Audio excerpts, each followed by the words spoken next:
Lesley. Thank you so much for meeting with me. Tell me a little bit about you and what you do.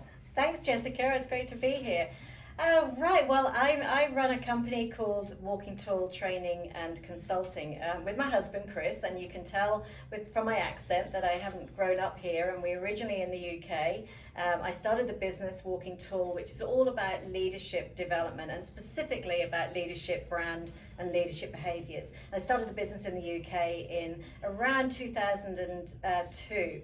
And we brought it over here in 2014 to this wonderful area, and it's just the most incredible experience of moving from one country to another, but also a humbling experience of doing so and starting again. So really my whole brand is Walking Tall. I'm only 5'1.5", so Walking Tall is a great brand to have. People remember me because of that, and the giraffe is our logo, so that's kind of funny as well because I get called the giraffe lady at 5'1.5".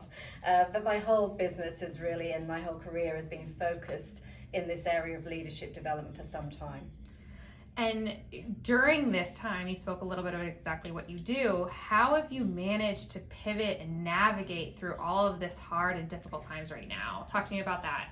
Yeah, it has been hard, and I spend my life coaching small business owners as well as corporate executives as well. So it's not been easy for us. But I think for some time, we've been used to, as a small business, being able to be agile and move very quickly, whereas bigger businesses will take longer to adapt to what's needed and outside pressures. We can do that incredibly quickly. As a husband and wife team, we have even more resources to do that.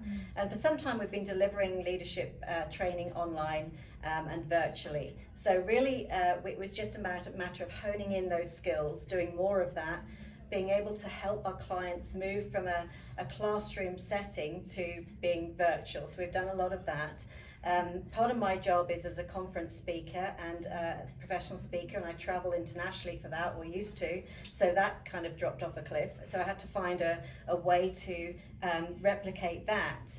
And we quickly found that it wasn't just a matter of presenting in the same way as I would on a stage, but rather looking at how do you engage people, how do you give them real practical input, how do you get them to really use some of the techniques rather than just presenting and performing. So we've had to adapt in how we deliver, and we've been able to do that really very well virtually. As I said, we've been doing it for some time, but it now is a matter of how do we educate clients to say this is going to be here for a while. We're not going to be moving away from virtual training and development and coaching for some time.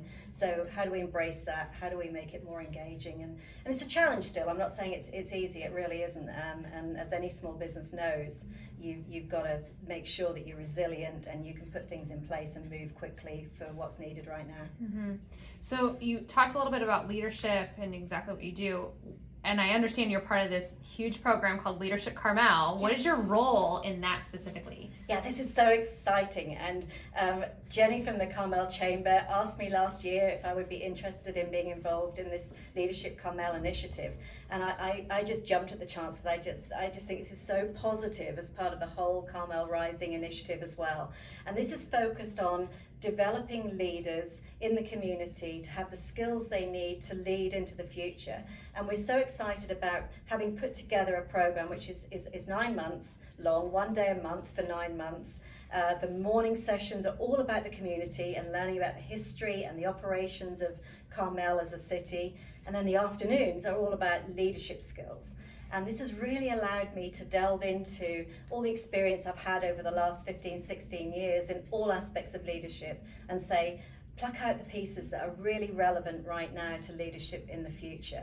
So my topic area is leadership branding, or leadership branding and authenticity, and how you really articulate expertise. But that's a core of that leads to a lot of other things, and how we can be expressive about who we are and be more personable and humble as leaders. So all of that's been built into the program. I'll be bringing in experts as well from outside of my field of expertise, local area experts and personalities as well. So it's an all-round program of leadership development that's needed specifically in this Carmel area. So I'm so super excited about putting that together and getting started with it in September.